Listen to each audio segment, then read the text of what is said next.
Go inside the numbers, shall we? For that, we bring in the co-founder and co-CEO of Stathletes, Megan Chayka. Megan, this is the first time you and I have talked hockey on this particular show this season. So let's just start with an overview of the four divisions. I mean, what were your expectations coming into this season and how things are panning out now? Because preseason predictions don't often line up all the way as much as we think that they will. So what are your thoughts? Yeah, I mean, this was a really strange season, and I think even last season, the way we had a break, hopefully it's the only year we see these plays, teams play in these silos, crossing fingers. But we can compare to last season's data when they played in a more traditional schedule. Perhaps unsurprisingly, based on expected goal data from last season, we'd expect the East Division to be the strongest and the North Division to be the weakest.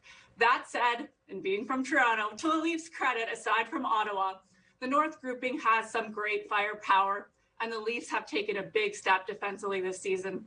So overall, the North has actually seen the most action in terms of scoring chances, averaging about 4% more expected goals per game than the remaining teams residing in the Central, East, and West.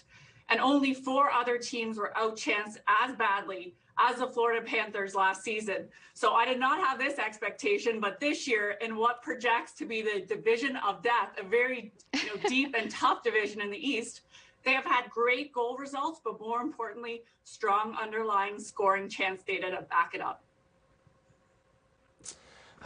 All right, Megan, you mentioned the silos. So it's hard to compare who's really good when they don't play each other. So I don't know if Tampa's better than Toronto, is better than Vegas. So when you look at your numbers, even though they're not playing each other, which teams have impressed you the most?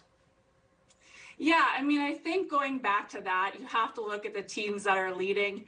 And I think, coming from Ontario, we talk about 2 things, the weather and the Toronto Maple Leafs. So I will touch on the Leafs right now. They lead the league in possession time per game, playing a strong puck possession style in all zones. They are also second in the NHL in shot attempts from high danger areas and the fewest in the league, second fewest in the league in high danger shot attempts against. Could be because the team's maturing, but also I think the system Keefe is playing is a lot stronger defensively this year. But let's look at one player, which I think is just a standout in general, Austin Matthews, 6.3 goals above expected, first in the NHL, 11.7 individual expected goals, first in the NHL. And, what do these numbers mean? Well, it means he's the league biggest overperformer as a shooter while also leading the league in chances. Now, when we talk about, offense, we definitely have to have Tampa Bay in that mix. These Stanley Cup champions, they have so much firepower, opportunistic in offense and attacking off the rush, leading to dangerous chances. They lead the league in on-man rushes for and are number 1 in odd-man rush differential, which is just taking for and against. The Lightning are also second in the league in penalties drawn per 60 minutes and second in the NHL in power play success rate, only being beaten by Toronto. Now, one player to look out for that's not obvious is Andre Palat. He had 4 power play goals last regular season, and he has 6 already this year. You talk about Toronto and Tampa, and with Toronto, Austin Matthews certainly looks like a player that is hell-bent on winning the Rocket Richard this year. But for the Tampa Bay Lightning, Andrei Vasilevskiy looks like a player that got his eyes set on the Vezina, maybe even the Hart. I mean, his numbers so far have been ridiculous. Why has he been so dominant from your perspective? Yeah, and I think it's really difficult for a skater to compete with the magnitude of impact. So you can certainly make a case for Vasilevskiy as a Hart Trophy candidate if he can maintain this level of play.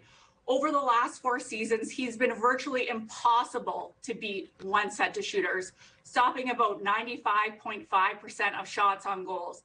This year, this number is 97%. So I think the key takeaway for teams is you got to get him moving to have any chance of scoring. He's saved 12 more goals than expected, given the quality and quantity of chances faced, and that's better than anyone else this season.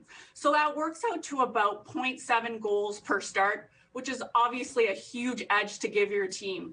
That rate also happens to be dead even, basically, with his 2018-19 campaign, where he decisively won the Vezina with 94% of the vote. Now, if we look at a heat map that I created as well, in this data visualization, you'll see the blue regions show areas where he is conceding fewer goals than you'd expect, given the quality of those chances. You can see that he's owned the inner slot this year, and that's consistent with previous seasons. He's very good and tight, definitely one of the best in the NHL. But Megan, what I appreciate is you did not say that the goalie should always win the Hart, because they couldn't. They couldn't. They have their own award. It's called the Vezina. Don't worry about it. Apples and oranges. They're not part of our crew. They got their own special little thing. We know they're the most important. That's why they wear the funny gear. But my question, last one for you here, and you know where I land on this, and I love listening to you talk the numbers. They all make a lot of sense to me, but they don't make as much sense to everyone, including players. And so, while I think, you know, the conversation about how much hockey decision makers are using numbers, that ship has sailed. They're using them is really important. But for players, we heard Mark Scheifele say, yo, it's hogwash. I don't want to know it. I don't want to learn it. How do you think you should best incorporate numbers and ideas and this kind of information to players that are playing, and so that they are receptive to the ideas?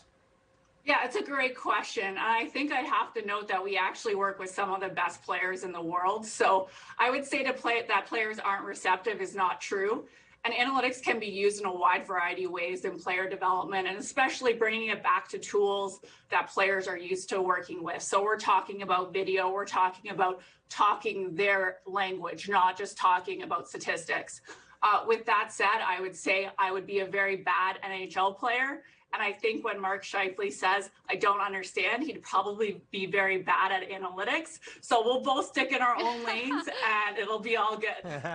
I would say, too, I think anyone that's trying to get better at anything in life, should, you know, it's almost silly to kind of turn your nose up at using different resources. You don't have to rely solely on one resource over the other. But I think learning and using your resources as much as possible is always a smart decision, no matter whether you're talking about old school stats or new school stats as they pertain to the sport of hockey. Megan, always a pleasure. You're doing fantastic work. We appreciate you taking some time to chat with us.